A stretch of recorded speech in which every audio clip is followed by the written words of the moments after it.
Je m'appelle Vieito, je viens d'Espagne, de Saint-Jacques-de-Compostelle. Je suis architecte diplômé en fin de 2013. J'ai fait de l'architecture la spécialisation d'urbanisme. Maintenant, j'ai fait une autre spécialisation dans l'architecture bioclimatique. Et je suis à Rennes depuis le début de 2014. Je voulais partir parce que quand tu finis, tu as aussi envie de connaître d'autres endroits, d'apprendre des langues. J'ai commencé par faire un stage qui était payé pas beaucoup, mais j'étais payé par une bourse. Du coup, trouver un stage, c'est toujours plus simple que trouver un travail.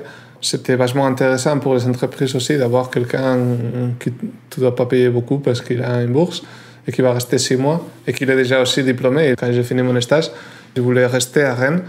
Et je ne voulais pas un stage, je voulais un contrat de travail.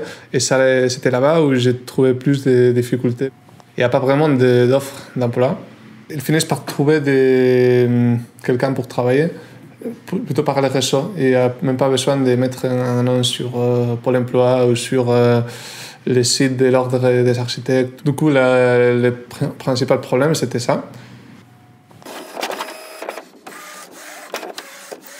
Et moi, j'avais fait des candidatures spontanées, toujours tout restait dans le même. C'était que je cherchais personne. Et pendant les deux mois et demi que j'ai cherché d'emploi, j'ai pas eu des entretiens d'embauche. Je me sentais un peu seul parce que toujours il n'y a pas de réponse, même négative. C'est la première fois que tu cherches un emploi en France. Du coup, tu n'es pas forcément sûr que tu es en train de faire de la façon la plus correcte. C'est clair que des fois, tu trouves que tu as besoin un peu d'aide.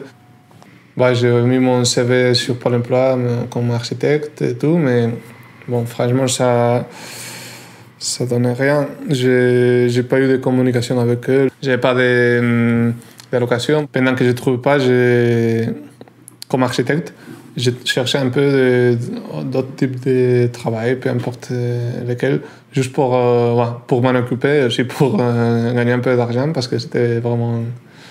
ça devenait nécessaire. Mais je cherchais toujours que c'était des travails pas trop longs, précisément pour pas arrêter ma recherche principale. J'avais travaillé sur un salon de construction qui est à Rennes, pendant une semaine ou quelque chose comme ça. Et après, j'avais travaillé pendant un mois à l'aéroport en train de faire des enquêtes aux passagers.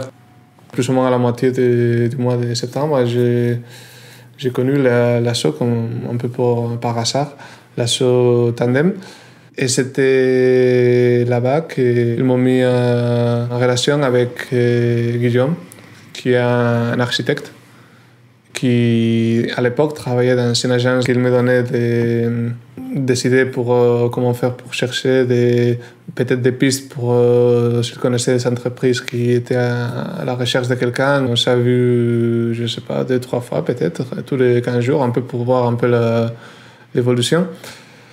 Et c'était à la fin de novembre de l'année dernière qu'une personne à l'agence où il travaillait et allait prendre un congé maternité. Et Guillaume, il m'a proposé à son patron, il m'a embauché que pour le mois de décembre pour finir un projet.